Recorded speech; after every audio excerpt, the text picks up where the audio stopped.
selamat siang. Kami dari kelompok 4 akan mempresentasikan tentang future issue in bank lending. Nah, ada beberapa topik. Yang pertama itu adalah tentang loan pricing dan profit margin. Nah, untuk profit margin sendiri, untuk menilai profit margin suatu pinjaman itu yang perlu kita ketahui sederhananya untuk kita mengetahui profit itu pasti ada pendapatan, beban, dan biaya. Nah, jadi kalau dari sisi bank sendiri, untuk menilai profit margin suatu pinjaman, bank itu harus terlebih dahulu menentukan sumber-sumber pendapatan mereka apa, kemudian biaya yang akan mereka keluarkan untuk menghasilkan pendapatan tersebut apa saja, dan juga yang ketiga, bank juga harus menghitung biaya pendanaan penerimaan itu sendiri. Nah, di sini ada contoh-contohnya untuk pendapatan bank itu, pendapatan dari pinjaman itu adalah bunga pinjaman, kemudian ada pendapatan non bunga, juga pendapatan dari biaya yang dibebankan untuk layanan peminjam. Sementara biaya-biaya yang akan dikeluarkan oleh bank untuk mendapatkan pendapatan tersebut itu ada biaya proses, gaji, kemudian ongkos kirim, juga bisa iklan dan biaya pemasaran lainnya. Sementara biaya pendanaan pinjaman itu ada biaya giro dan deposito, kemudian biaya dana non deposito yang mendukung pinjaman serta biaya layanan simpanan. Jadi nanti pendapatan kalau dikurangi beban-beban dan dikurangi biaya pendanaan ini pasti akan menghasilkan profit bagi bank. Seperti itu. Nah, kemudian di sini kita akan mengenal istilah suku bunga dasar kredit atau SBDK. Nah, tadi sebelumnya saya sudah membahas pendapatan pinjaman itu ada bunga pinjaman. Bagaimana tingkat bunga pinjaman itu sendiri harus ditentukan, itu ada namanya suku bunga dasar kredit. SBDK ini digunakan sebagai dasar penetapan suku bunga kredit yang akan dikenakan oleh bank kepada nasabah. Nah, SBDK ini belum memperhitungkan komponen estimasi premi resiko yang besarnya tergantung dari penilaian bank terhadap resiko untuk masing-masing debitur atau kelompok debitur itu. Nah, jadi dengan demikian, besarnya suku bunga kredit yang dikenakan kepada debitur itu belum tentu sama dengan suku bunga dasarnya, tapi SBDK ini bisa dijadikan sebagai acuan. SBDK ini dibagi berdasarkan segmen bisnis. Dan nanti dalam kredit konsumsi non-KPR tidak termasuk penyaluran dana melalui kartu kredit dan kredit tanpa agunan atau KTA. Nah, jadi dalam praktiknya di Indonesia, bank itu menetapkan suku bunga pinjaman dengan mengkaitkannya dengan suku bunga dasar kredit ini. Berikut ini ada beberapa contoh saja dari data yang saya dapatkan dari OJK. Ini adalah contoh suku bunga dasar kredit Bank Umum konvensional di Indonesia per Agustus 2021. Jadi maksudnya dibagi berdasarkan segmen bisnis itu seperti ini. Ada korporasi, retail, mikro, KPR, dan non-KPR. Besarnya juga berbeda-beda namun hampir mirip. Karena tadi setiap bank itu menyesuaikan dengan SBDK tapi juga menyesuaikan dengan estimasi premi resiko yang mereka nilai.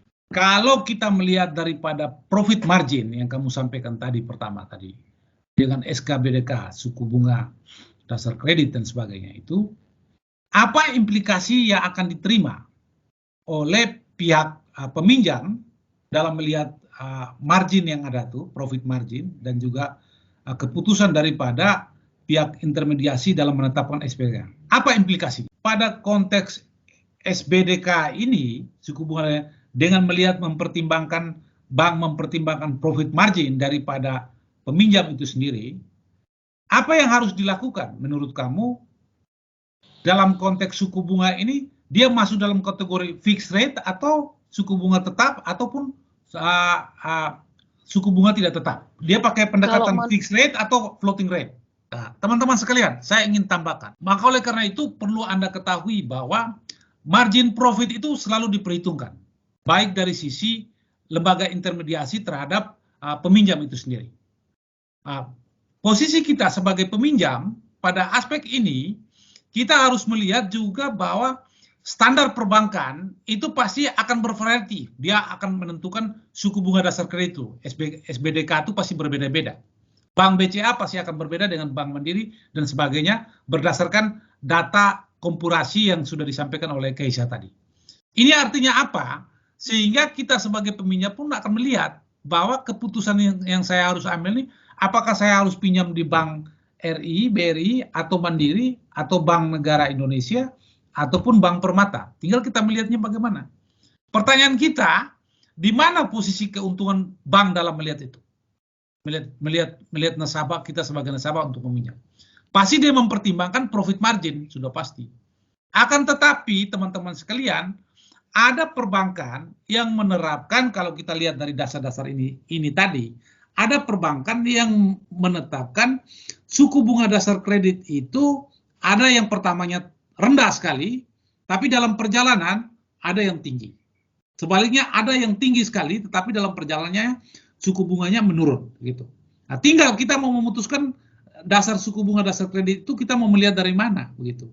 Nah, perlu diketahui bahwa teman-teman sekalian, biasanya suku bunga dasar kredit itu bank menetapkan itu tidak bersifat jangka panjang.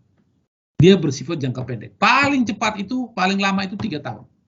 Setelah 3 tahun itu pasti akan melakukan perubahan di dalam konteks suku bunga itu sendiri. Paling cepat setahun dia udah berubah, tapi paling lama itu 3 tahun. Nah, ini yang perlu dilihat dalam konteks pergerakan daripada gitu, pergerakan daripada suku bunga itu sendiri. Nah, tapi tingkat pengembalian kita itu mempunyai garansi atau tidak? Seperti konsep yang berapa C tadi, dengan melihat profit margin itu. Nah, kalau kita tidak mempunyai profit margin yang bagus, bank pasti nggak berani memutuskan untuk kita diberi pinjaman. Maka oleh karena itu kita melihat dari patokan SBDK ini adalah bagian instrumen yang harus diputuskan oleh bank dalam menentukan keputusan terhadap pembiayaan daripada pemberian pinjaman itu sendiri. Karena bank juga akan melakukan pembebanan, tapi resiko-resikonya dia pasti sudah mempertimbangkan. Jadi seperti yang Kesia sampaikan tadi itu benar sekali, bahwa aspek risiko yang akan dia siapkan tetapi dengan mempertimbangkan bahwa ini fixed rate, begitu, bukan floating rate untuk tahun pertama ataupun tahun ketiga. Dalam proses melihat aspek profit margin itu. Sebab kalau tidak, pasti akan berbeda. Maka oleh karena itu, tergantung jenis-jenis usaha yang akan dia berikan. Misalnya retail, mikro, KPR, dan sebagainya. Dia pasti akan lihat dalam perkembangan kredit pasti akan berbeda. Nah, klasifikasi klaster-klaster usaha itu pasti dia akan melihat dengan tingkat dunia. Kalau klaster usaha yang sifatnya konsumsi itu pasti berbeda. Klaster usaha yang sifatnya infrastruktur itu pastinya berbeda. Klaster usaha yang bergerak di bidang energi pasti akan berbeda di dalam proses mereka. Ada jangka panjangnya, ada jangka menengahnya, ada jangka pendek. Berapa besar kita melakukan pinjaman, tergantung bank melakukan ukuran. Tetapi perlu diketahui SBDK ini adalah perhitungan pertimbangan yang sifatnya tidak bersifat jangka panjang. Dia hanya bersifat jangka pendek, yang sifatnya sementara. Dalam konteks fixed rate. Setuju saya. Terus, Kesia, lanjut. Bagus. Baik, terima kasih Pak. Ya. Nah, selanjutnya kita akan mengenal istilah tentang compensating balance. Ini jadi untuk melakukan pinjaman kredit itu kan pasti diperlukan jaminan. Ada banyak hal yang bisa dijadikan jaminan. Namun salah satunya kita bisa mengenal istilah tentang compensating balance ini atau akun kompensasi. Ya. Ini adalah saldo akun simpanan pada bank pemberi kredit yang harus dipelihara atau harus dijaga dan tidak boleh digunakan sebenarnya oleh debitur dalam jumlah tertentu sebagai imbangan minimum terhadap pemakaian kredit yang diterima. Jadi menyetujui saldo kompensasi ini memungkinkan perusahaan itu untuk bisa meminjam uang dengan tingkat bunga yang menguntungkan. Saldo kompensasi ini akan mengimbangi resiko gagal bayar bank dan dapat digunakan untuk membuat pinjaman baru. Nah, persyaratan ini biasa paling umum terjadi pada pinjaman korporasi daripada pinjaman perseorangan. Nah, peminjam itu tidak dapat menggunakan uang tersebut, tapi tetap diharuskan untuk mengungkapkannya dalam catatan keuangan mereka. Kemudian ini ada beberapa basic komponen dalam loan pricing equation yang akan kita kenal selanjutnya. Nah, yang pertama itu untuk menetapkan harga pinjaman sendiri, bank itu ingin mendapatkan NPV lebih besar sama dengan 0. Kita sudah kenal ya, NPV itu adalah net present value. Kenapa? Dia harus lebih besar sama dengan 0 supaya net present value ini kan akan menggambarkan nilai uang kita di masa yang akan datang. Dia harus lebih besar atau setidaknya sama dengan 0 supaya kita tidak mengalami kerugian atau pinjaman atau proyek apapun yang dilakukan ini tidak mengalami kerugian.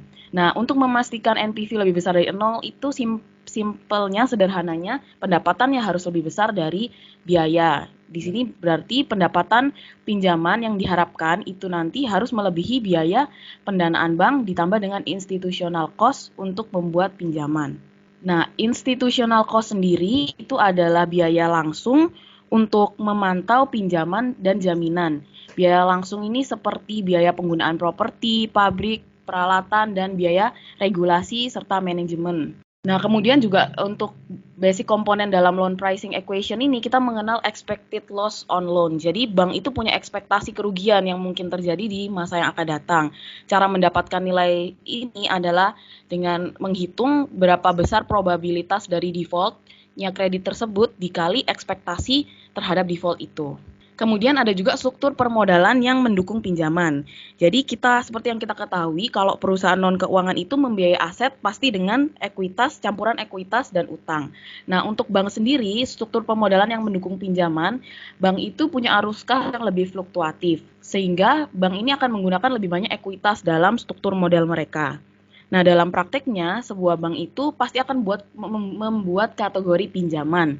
Setiap kategori pinjaman itu akan mempunyai struktur modal hipotesis yang berbeda-beda, seberapa besar resiko, dan seberapa besar modal yang bisa diterima debitur. Nah, kemudian juga kita akan mengenal istilah required rate of return dari bank, debt and equity capital. Yang sudah kita kenal itu ada dua, yaitu cost of equity dan cost of debt. Kalau cost of equity sendiri, itu adalah tingkat pengembalian yang diharapkan oleh pemegang saham bank, mengingat resiko juga dalam berinvestasi. Kemudian ada juga cost of debt, itu bisa kita temukan dengan mengalihkan average pre-tax cost of debt dikali 1 min T. Dan cost of debt ini harus merupakan biaya yang sesudah pajak. Nah, jadi setelah bank itu memperkirakan modal yang bisa diberikan untuk pinjaman, bank itu tadi dapat menggunakan ekspektasi kerugian untuk menentukan tingkat bunga pinjaman minimum. Tingkat bunga ini sebenarnya tergantung pada kondisi pasar. Jadi semakin besar kekuatan monopoli bank dalam suatu pasar, maka akan semakin besar juga spread positif antara suku bunga pinjaman dan tarif minimum yang diberikan terhadap ekspektasi kerugian dari bank itu. Nah, ada beberapa pertimbangan tambahan seperti bahwa komitmen pinjaman itu harus dimasukkan juga dalam analisis. Selain itu juga dari presentasi sebelumnya kita mengenal adanya perjanjian dalam kontrak pinjaman, ini juga bisa mengurangi resiko pinjaman selain perhitungan-perhitungan yang sudah dilakukan oleh bank tadi. Nah, jadi untuk menentukan loan interest rate, kesimpulannya bisa dilihat seperti ini. Yang pertama tadi kita menghitung presentase biaya institusional pinjaman. Kemudian bank juga menghitung expected loss yang mereka harapkan dari pinjaman tersebut. Kemudian kontribusi tambahan pinjaman terhadap volatilitas kerugian pinjaman bank. Setelah itu bank juga menentukan ekuitas modal yang bisa dialokasikan untuk meminjamkan kepada debitur. Setelah itu juga menghitung cost of equity dan after tax cost of debt-nya, menghitung rata-rata tertimbang biaya modal, setelah itu menghitung pinjaman minimum suku bunga, dan juga memperhitungkan kondisi pasar untuk menentukan bunga pinjaman. Lanjut. Ya. Ya, berikutnya ada credit rationing akan dijelaskan oleh Angel. Terus? Selanjutnya, saya akan menjelaskan tentang credit rationing. Nah, credit rationing ini atau penjatahan kredit adalah situasi di mana pemberi pinjaman menolak untuk memberikan kredit kepada peminjam dengan harga yang ditetapkan oleh pemberi pinjaman untuk kelas pinjaman tersebut. Yang dimaksud di sini itu ketika sebuah bank atau pemberi pinjaman membatasi jumlah dana yang tersedia untuk peminjam atau tingkat bunganya sangat tinggi. Nah, penjatahan kredit sendiri bukanlah fenomena di mana calon peminjam menolak untuk menerima kredit karena harganya tidak adil atau terlalu tinggi. Bahkan jika peminjam melebihi tingkat bunga yang lebih tinggi dari yang diminta oleh pemberi pinjaman, pinjaman akan ditolak oleh pemberi pinjaman. Dan ketika kredit dijatah, ada permintaan kredit yang tidak terpenuhi pada harga yang diposting oleh bank, yaitu permintaan kredit melebihi penawaran pada harga itu. Selanjutnya, Angel, kalau kita melihat dari credit rationing ini, kalau kita implikasikan dengan yang disampaikan oleh Kesia tadi, loan interest rate determinant, kalau melihat asumsi yang kamu gunakan credit rationing ini, mengapa peminjam itu, pemberi pinjaman itu melakukan pertimbangan untuk tidak menerima yang disampaikan kepada peminjam. Kenapa dia tidak menerima? Apa dasarnya? Saran masukan kamu apa kira-kira kalau dalam posisi gini sebagai lembaga intermediasi? Saran dan masukan kamu apa kira-kira, Angel? Apa yang harus dilakukan? Ya, baik teman-teman. Oke, Angel. Secara rasional oke lah dalam konteks. Tetapi perlu kalian ketahui dari sisi pemberi pinjam dalam konteks pinjaman menolak untuk memberi kredit, itu dari aspek rasionalitas kredit itu mempunyai layak atau tidak. Nah, proses layak atau tidak seperti yang Kesia sampaikan tadi dalam konteks loan interest-nya. Apakah hitung presentasi biaya institusi itu, pinjaman itu memberikan perhitungan yang mempunyai ekspektasi atau tidak? Atau dari konteks rata-rata pertimbangan di dalam konteks akumulasi modal yang peminjam punya. Akan tetapi teman-teman sekalian, pada kasus-kasus semacam ini, kredit ditolak dan sebagainya, itu seperti yang Angel sampaikan tadi, bunganya terlalu tinggi. Kalau bunganya terlalu tinggi, pasti orang tidak akan mempunyai reaksi yang positif, dia pasti akan reaksi negatif. Maka oleh karena itu, posisi peminjam dalam hal ini, dia tidak akan berbuat apa-apa, paling kurang dia akan melihat bahwa ada reaksi perubahan di dalam suku bunga dasar kredit atau tidak, begitu. Ada perubahan atau tidak, karena ini bersifat jangka pendek, tidak berjalan. Atau dia mempunyai opsi lain di dalam pemilihan perbankan yang lain, misalnya begitu. Nah, dia pasti akan melakukan. Hanya saja teman-teman sekalian, kasus-kasus macam kredit rationing ini, itu biasanya terjadi pada pertimbangan-pertimbangan yang tidak ditentukan oleh aspek-aspek yang sifatnya mendukung daripada sisi perbankan. Bisa juga situasi yang sifatnya eksternal mempengaruhi. Internal likuiditas perbankan itu mengalami problem dan sebagainya. Atau regulasi baru gitu. Hanya saja teman-teman perlu diketahui bahwa kalau misalnya situasi seperti sekarang ini, orang kan kelabakan di dalam proses situasi sehingga usahanya tidak berjalan.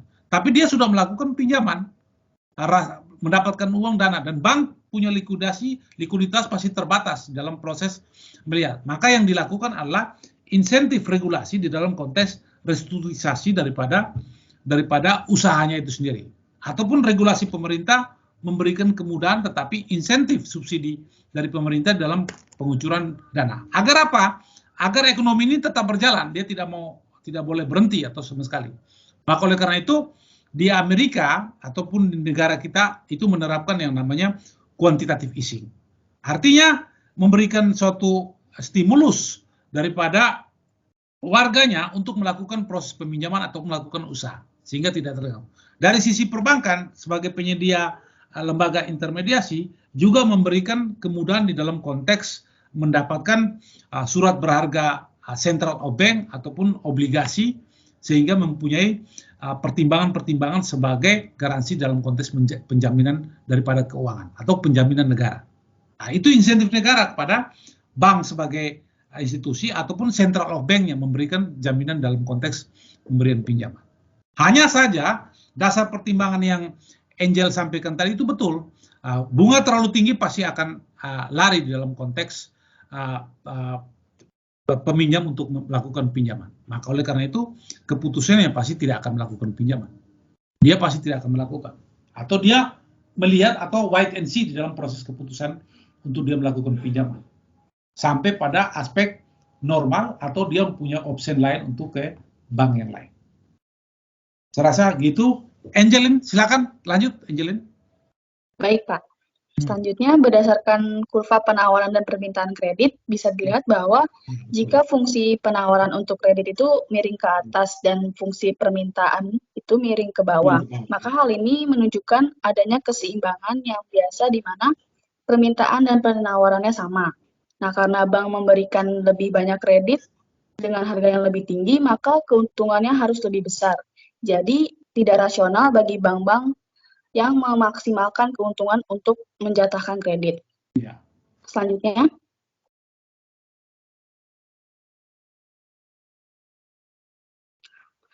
Selanjutnya, penurunan jumlah uang beredar pasti akan membatasi pengeluaran. Hal ini dapat terjadi bahkan jika penurunan jumlah uang beredar hanya menyebabkan sedikit kenaikan suku bunga, atau jika pengeluaran tidak dibatasi oleh kenaikan suku bunga. Alasannya adalah bahwa penurunan jumlah uang beredar akan membuat bank kekurangan pinjaman, maka memaksa mereka untuk mengurangi pinjaman mereka. Bahkan ketika pelanggan tidak mengurangi permintaan pinjaman mereka. Dengan demikian, pembelanjaan dipandang dibatasi oleh ketersediaan kredit ke bank, dan kredit ini dialokasikan kepada pelanggan melalui cara-cara non-harga, seperti penjatahan kredit. Nah, ada dua alasan mengapa kita harus tertarik mempelajari credit rationing ini dalam kaitannya dengan kebijakan moneter, yaitu pertama, dengan penjatahan kredit, kebijakan moneter dapat efektif mempengaruhi investasi agregat oleh perusahaan, bahkan dengan sedikit variasi dalam tingkat bunga. Artinya, jika Federal Reserve merasa bahwa tekanan inflasi perlu dikurangi dengan pembatasan pengeluaran, hal ini dapat menyebabkan perlambatan ekonomi tanpa perubahan besar dalam suku bunga. Makanya hal ini dapat dicapai dengan mengurangi likuiditas bank.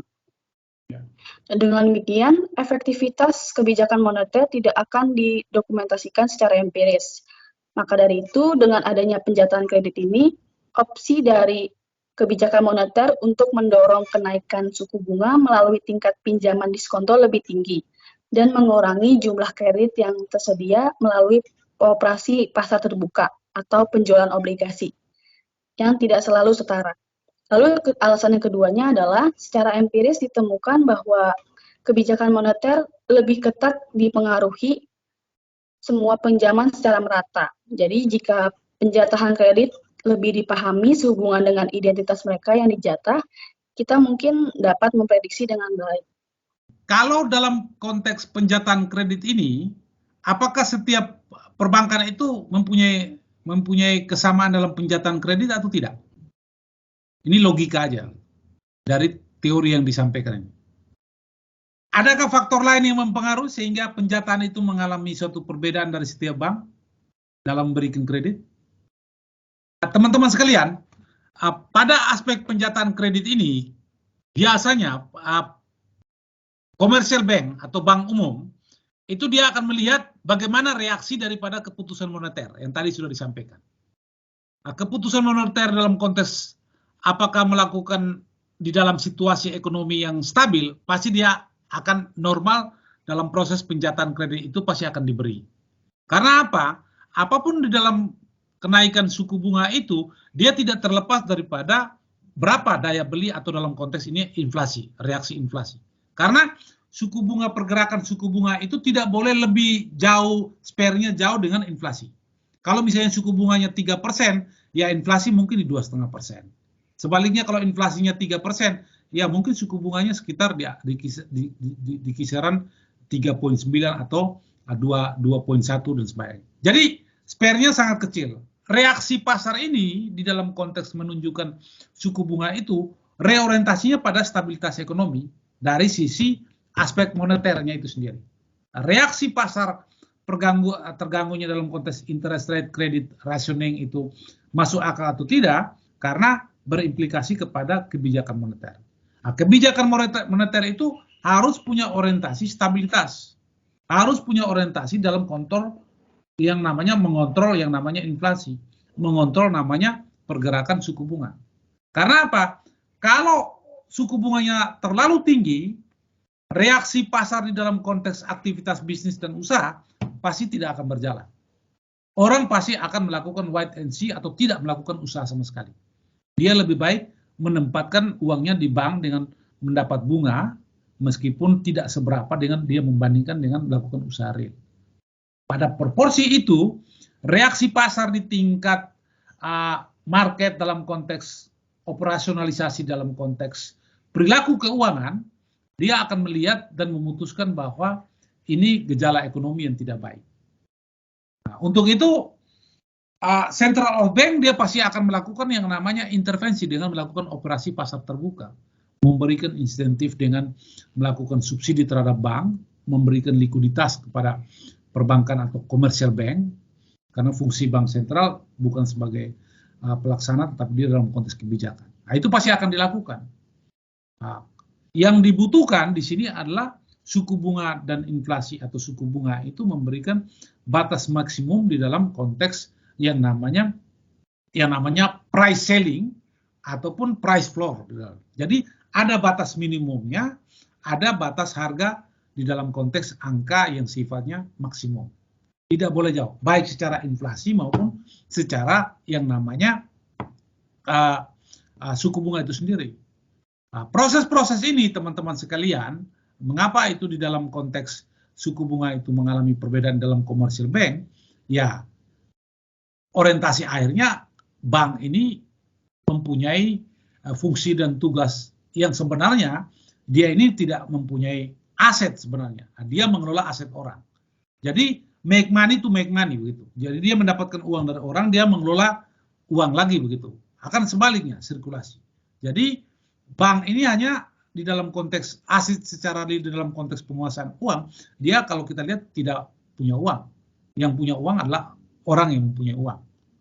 Baik. Nah, tinggal bagaimana dia memanage uang ini untuk make money to make money dalam konteks. Rationing kredit itu di dalam konteks kredit rationing itu pasti proporsinya dia melihat daripada keputusan kebijakan moneter. Transmisi keuangan akan berlaku apabila proses pergerakan suku bunga ataupun juga inflasi itu pasti akan dikontrol oleh central bank di dalam melihat pergerakan pinjaman. Hanya saja di dalam penurunan jumlah uang dan juga ada alasan yang mengatakan bahwa harus mempelajari tentang dalam konteks penjataan kredit. Nah, itu ada kaitan dengan aspek yang selalu berkaitan baik di internal perusahaan perbankan itu sendiri maupun eksternal perbankan. Nah, internal itu menyangkut apa? Menyangkut manajemen keuangan dan juga likuiditas, sehingga perlu adanya penjataan. Kalau eksternal, dia akan melihat regulasi ini mendukung atau tidak di dalam proses insentif dia melakukan penjataan dalam konteks bunga atau mempengaruhi penjataan dalam kredit itu sendiri. Nah, ini yang perlu dilihat di dalam teknikal. Kalau secara konsep semacam begini, tapi dalam perilaku pasti bank mempunyai pertimbangan-pertimbangan di dalam melihat penjataan ini sebagai suatu aspek untuk menjaga likuiditas atau stabilitas dari perbankan. Jangan sampai terjadi yang namanya kehancuran dari perbankan itu ataupun kebangkrutan daripada bank tersebut. Banyak kasus yang sudah dialami bank-bank internasional, misalnya kasus JP Morgan atau kasus yang Stainless ataupun kasus Bank Senturi. Itu banyak kasus-kasus yang sebenarnya mengabaikan prinsip-prinsip daripada aspek regulasi ataupun keputusan dan memaksa keuntungan yang lebih besar. Misalnya lembaga pembiayaan lain, misalnya Jiwasraya, kita lihat itu juga aspeknya sama. Jadi dia melakukan manipulasi tidak pada segmen usahanya, tetapi dia mentrik daripada untuk mendapatkan return-nya lebih besar. Tapi di luar kontrol yang sifatnya bisnis-bisnis yang spekulatif. Yang rugi adalah apa? Yang rugi adalah para peminjam ataupun para konsumen itu sendiri dalam proses pendanaan yang sudah dipercayakan pada lembaga tersebut. Apakah Senturi, apakah Jiwasraya. Nah, ini yang kembali. Sedangkan regulasi perbankan ya punya batas untuk peminjaman di dalam konteks negara. Saya rasa demikian tadi siapa ya? Angel ya. Nah, terus Angel silakan. Mungkin Angel kendala jaringan ya kayaknya Pak. Iya, kayaknya begitu. Coba kontak dia. Pak, gimana kalau sambil nunggu Angel kita lanjut ke bagiannya Talita dulu? Nanti ya, kembali lagi ke sini. Silakan. Baik, terima kasih Pak. Silakan Tal. Ya, jadi selanjutnya ada hubungan jangka panjang bank dan debitur. Ada beberapa manfaat dari hubungan perbankan jangka panjang ini, salah satunya yaitu dapat mengurangi moral hazard. Moral hazard adalah keadaan di mana bank hanya mengetahui sedikit tentang kemampuan dan kemauan peminjam untuk membayar dibandingkan dengan pengetahuan dari peminjam itu sendiri. Jadi moral hazard ini akan muncul ketika peminjam mungkin mengubah perilakunya setelah mendapatkan pinjaman bank dengan memiliki kegiatan yang tidak disetujui oleh bank. Jadi peminjam dapat bertindak di luar pengetahuan bank yang dimana itu melanggar kontrak.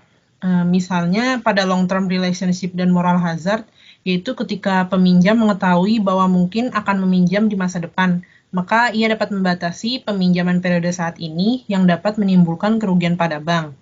Peminjam menukar keuntungan saat itu dari eksploitasi bank terhadap biaya masa depan atas persyaratan kredit yang lebih buruk atau pembatasan kredit karena situasi saat itu. Sehingga pada long-term relationship ini ada 3 poin untuk mengurangi moral hazard. Yang pertama, penting bagi bank untuk menawarkan kontrak 2 periode yang mengikat kepada peminjam. Karena bank mengantisipasi kerugian atas pinjaman periode kedua, bank akan memilih untuk tidak memperpanjang pinjaman setelah periode kedua tiba. Maka dari itu, kontrak yang mengikat harus dinegosiasikan sejak awal. Yang kedua, peminjam bebas mencari kredit di tempat lain setelah periode pertama. Namun, tidak ada bank yang bersedia memberikan kredit kepada peminjam dalam pengaturan 1 periode, dan bank yang sedang terikat memperpanjang pinjaman periode kedua yang disubsidi. Maka dari itu, peminjam akan lebih memilih untuk tetap pada bank yang sama untuk periode kedua. Yang ketiga, bank dapat menolak kredit periode kedua peminjam dengan syarat gagal bayar periode pertama sesuai dengan persyaratan kontrak 2 periode. Hal ini karena bank kehilangan uang jika meminjamkan pada periode kedua, dan dengan demikian akan melakukannya hanya jika terikat untuk melakukannya. Jadi, hubungan multi periode dengan peminjam dapat mengurangi moral hazard. Kemungkinan kecil peminjam akan mengeksploitasi bank ketika mengetahui bahwa ia harus berurusan dengan bank yang sama lagi. Hal ini menciptakan hubungan bank dengan peminjam yang insentif. Kalau melihat dalam konteks moral hazard tadi, apa yang harus Anda lakukan di dalam konteks kasus misalnya terjadi manipulasi, terjadi kehancuran perbankan atau default dan sebagainya? Apa yang harus dilakukan? Implikasinya apa kira-kira? Misalnya dari kontrak itu tidak sesuai dengan standar dan tidak sesuai dengan kenyataan yang ada misalnya. Kita kan nggak tahu. Ini kan seperti yang Talita sampaikan tadi, bank itu dalam posisi tidak banyak lebih mengetahui daripada si peminjam itu, dia pengembali atau tidak. Tapi dalam konteks moral hazard itu kira-kira implikasinya apa kira-kira? Kalau menurut saya,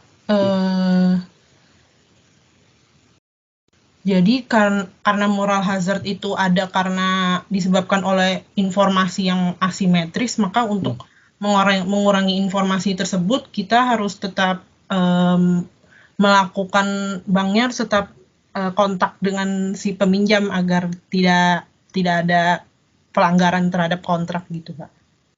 Oke, lanjut terus, Talita. Ya. Selanjutnya, long-term relationship and private information.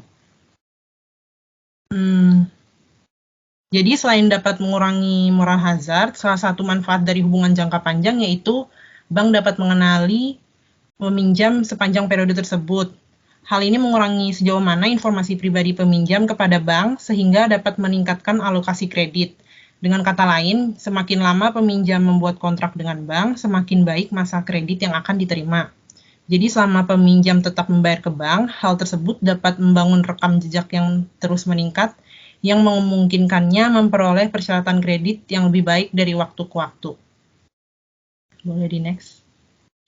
Namun realitanya bank pesaing lain juga memahami para peminjamnya tetapi tidak sebaik dengan bank incumbent. Bank incumbent ini bank digital yang saat ini melakukan digitalisasi produk dan layanannya.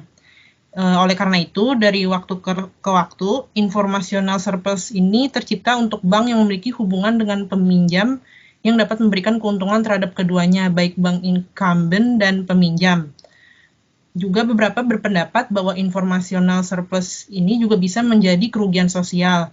Jadi intinya bahwa informasi dari bank incumbent dapat menguntungkan dalam hasil mengekstraksi sewa monopoli dengan membebankan suku bunga pinjaman yang terlalu tinggi. Jadi hal ini berarti bahwa keuntungan proyek akan berkurang jika peminjam membagikan miliknya.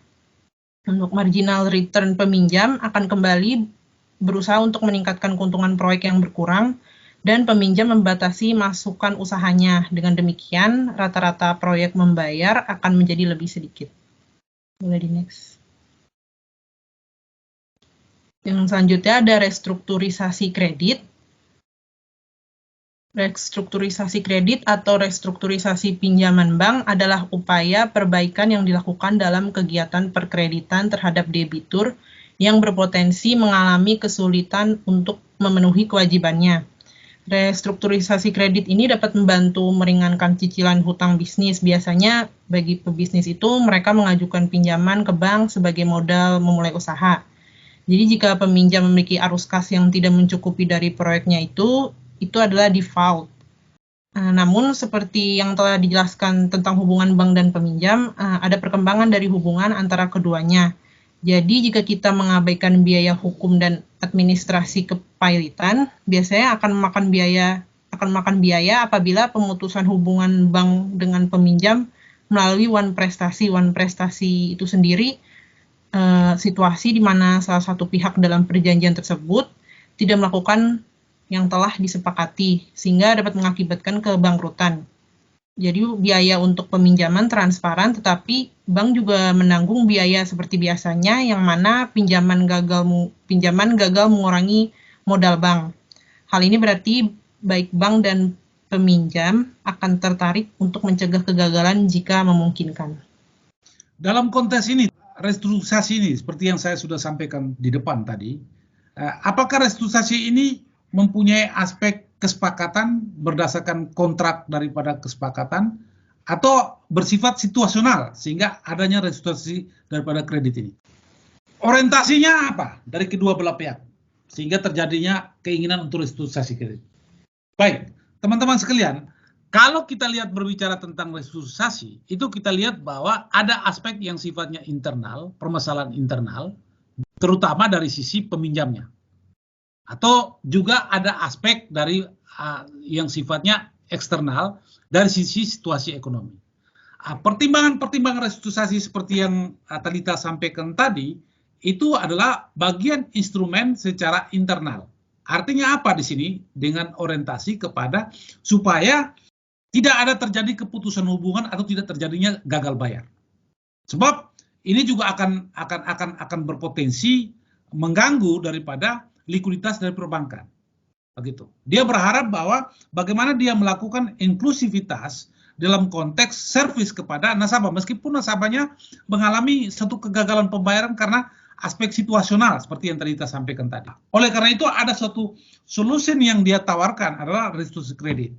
Bisa juga melakukan peminjaman tetapi dengan sistem pengembalian tanpa bunga misalnya, tanpa yang namanya denda misalnya. Itu bisa dilakukan begitu. Sehingga teman-teman sekalian, kalau sudah pada posisi gagal bayar, bank biasanya tidak bisa melakukan apa-apa selain dengan cara melakukan sita aset. Tetapi fungsi dan tugas perbankan ini sebagai lembaga intermediasi, kalau dia melihat bahwa aset ini mempunyai benefit terhadap likuiditas yang sifatnya jangka menengah dan jangka panjang, pasti dia akan menolong dengan cara apapun. Pasti dia akan menolong dalam cara apapun di dalam proses restrukturisasi daripada kredit itu sendiri. Apakah pembayaran pembebanan diringankan, proses pengembaliannya diperpanjang dalam kredit ini, itu bisa dilakukan. Ataupun kemudahan-kemudahan lain. Karena situasinya seperti tadi kita katakan tadi, itu bersifat situasional, jangka pendek. Nah ini yang pertimbangan-pertimbangan. Atau pertimbangan lain, dia meminta ada semacam, karena aset berdiri, dia juga bisa menawarkan dalam konteks sebagai financial advisor, memberikan bantuan kepada partner lain untuk masuk di dalam usahanya dia. Nah, itu bisa juga dilakukan advice supaya memudahkan di dalam proses kelancaran usahanya itu sendiri. Nah ini yang perlu dilihat di dalam pertimbangan di dalam konteks melihat dari sisi aspek restrukturisasi. Hanya saja perbankan selalu mengalami kesulitan apabila tidak terjadinya pengembalian. Atau kasar kata misalnya saya tidak bisa berbuat apa-apa karena saya jatuh tempo untuk melakukan kartu kredit saya mengalami kemacetan. Sekian tahun. Tetapi di dalam BI checking saya itu sudah pasti red list lah, gitu. Sudah daftar hitam lah, daftar merah lah, daftar hitam lah kasarnya. Gitu. Maka oleh karena itu saya tidak bisa berbuat apa-apa. Mau saya pinjam ke bank lain pasti sudah tidak bisa. Secara kontrol dan integrate daripada proses personifikasi dari saya, basically dari saya sudah mengatakan BI checking.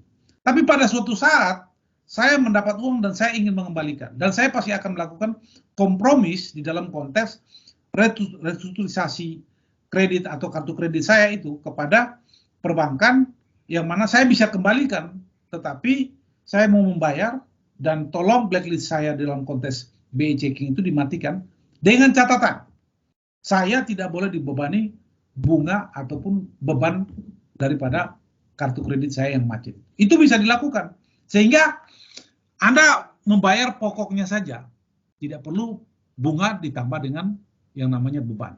Karena apa? Bunga dan beban itu bank sudah mengantisipasi dalam konteks yang namanya asuransi tadi. Nah, itu backup daripada strategi daripada dunia bisnis ataupun perbankan ataupun lembaga pembiayaan. Nah, termasuk juga kita melakukan aspek-aspek di dalam asuransi kesehatan, asuransi jiwa, ya backupnya adalah asuransi. Nah, uang yang kita masuk itu mereka melakukan yang namanya make money di dalam konteks itu, pelaksanaan daripada ini. Nah, dalam proses finansialisasi dalam konteks perbankan, mereka melakukan yang namanya diversifikasi make money tadi. Apakah di obligasi, apakah di reksadana, apakah di pasar saham, apakah di pasar uang dan sebagainya. Perputaran sirkulasi keuangan hanya sebatas dalam konteks proporsi itu aja. Nah, dengan instrumen-instrumen daripada future dalam melihat ke depan itu gimana. Isu ke depan dalam konteks dunia perbankan itu gimana. Dia survive atau tidak. Saya rasa itu. Lanjut Talita, silakan. Selanjutnya ada jenis dan contoh restrukturisasi kredit. Yang pertama ada potongan kredit dalam satu kali bayar. Jadi program restrukturisasi ini ditujukan bagi yang ingin membayar langsung semua hutang bank dalam satu kali bayar. Yang dimana nantinya itu terdapat potongan yang diberikan sehingga total hutangnya menjadi lebih kecil. Kedua, perpanjang tenor dengan bunga rendah. Jadi program ini untuk nasabah yang saat ini memiliki dana minim. Jadi nasabah bisa mengajukan restrukturisasi dengan tujuan untuk memperpanjang tenor cicilan sehingga menjadi lebih ringan. Bunga yang dibebankan juga menjadi lebih rendah dari bunga pada umumnya. Ketiga, ada diskon cicilan. Jadi jika nasabah memiliki kondisi yang mendukung untuk sulit melunasi hutang, kemungkinan besar bisa dengan melakukan diskon cicilan.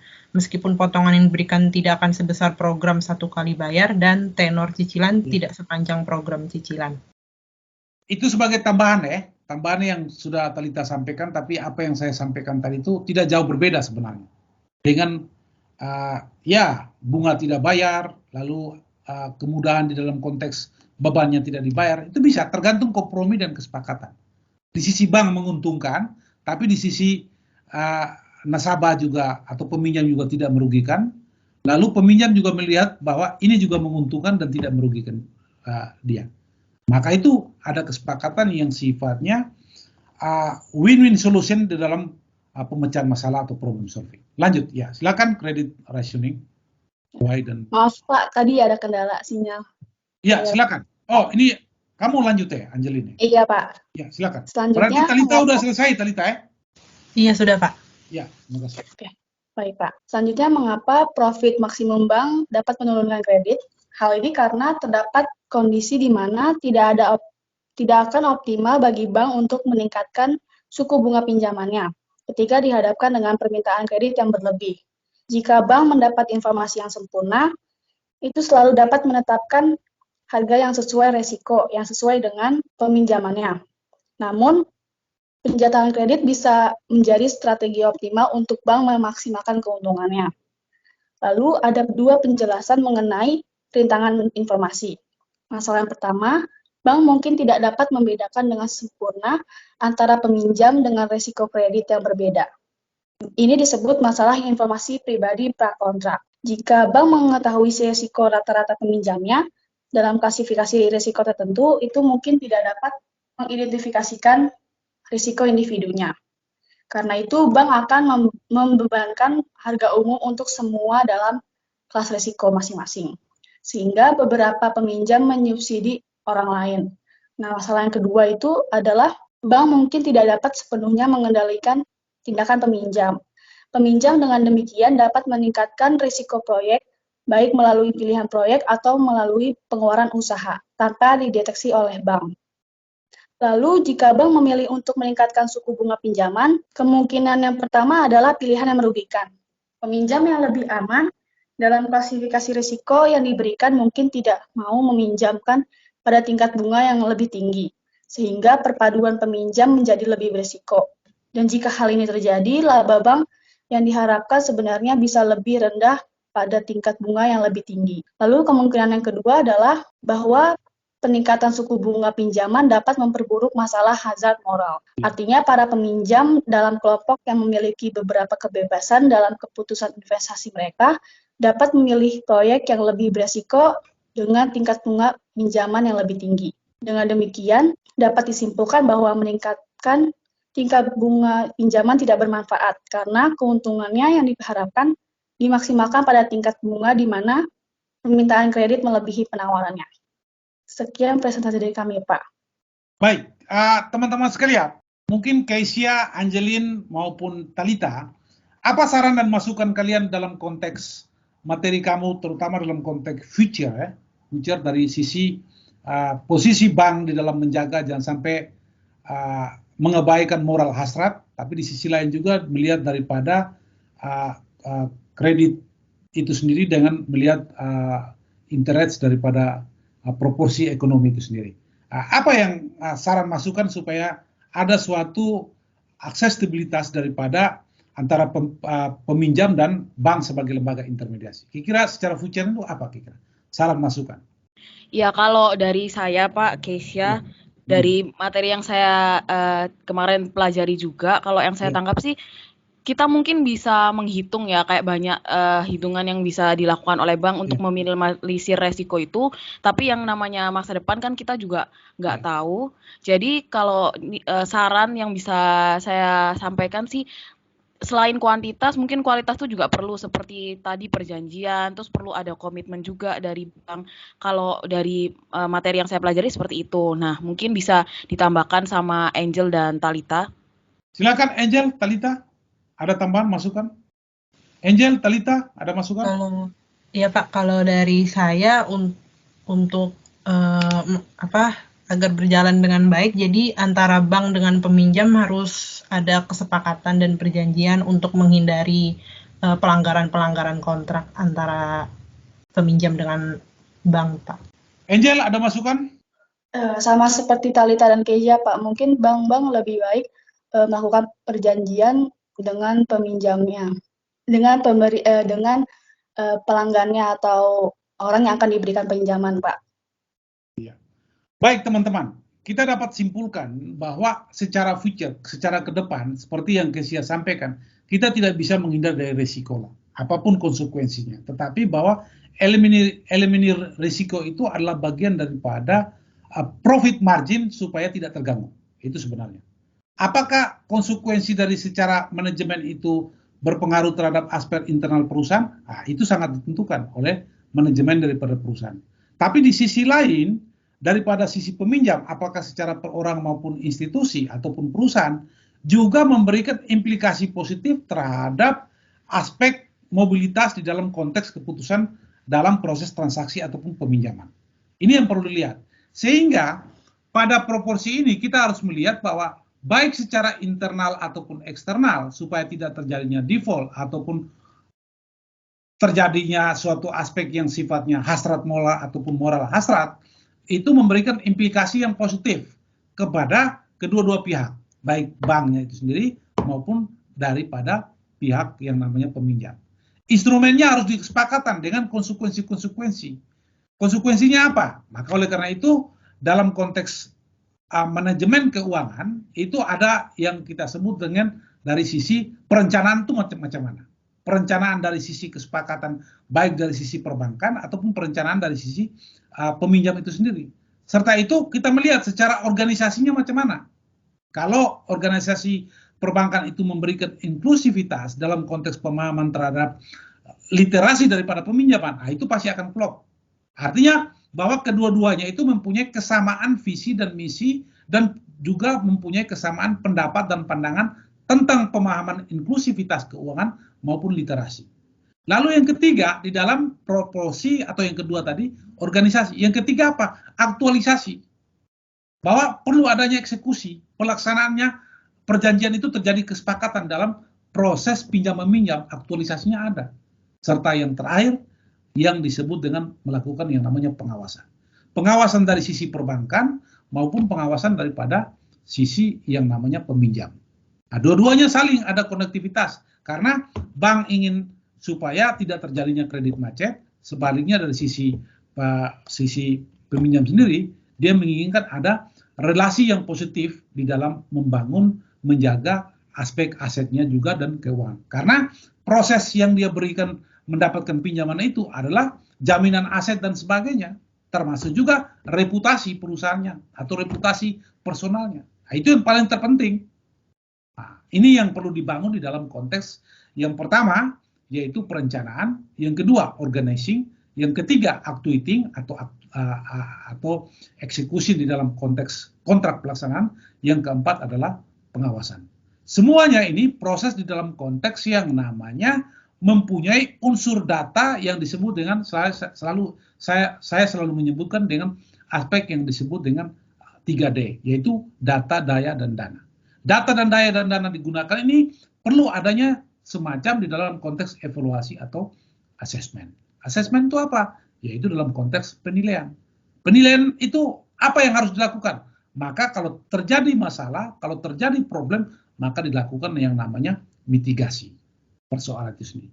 Apa sih masalahnya? Dalam konteks ranking permasalahan sehingga peminjam ini tidak bisa mengembalikan. Nah, itu dilakukan penilaian ranking daripada permasalahan dia tidak bisa dapat mengembalikan, atau kredit scoringnya bermasalah atau tidak. Sehingga pada saat mitigasi dalam proses penyelesaian dalam konteks assessment ada problem solvingnya. Nah, setelah ada problem solving, ada permasalahan, diberikan rekomendasi yang terbaik. Rekomendasinya apa? Ya, apakah restrukturisasi kredit, apakah diberikan potongan dan sebagainya, dan proses peminjaman dengan jangka waktu dan sebagainya. Nah, itu secara future. Karena kita tidak terlepas daripada case yang saya sampaikan tadi, permasalahan pasti akan datang secara future. Kita tidak bisa menghindari. Tinggal bagaimana permasalahan itu kita mengeliminir di dalam konteks meminimalisir risiko itu sendiri. Saya rasa bagus sekali kedua kelompok ini, kelompok terakhir juga bagus. Terima kasih, saya berikan nilai 84 yang sudah saya sebutkan. Selamat siang. Terima kasih, Pak. Pak. Terima kasih, Pak. Terima kasih.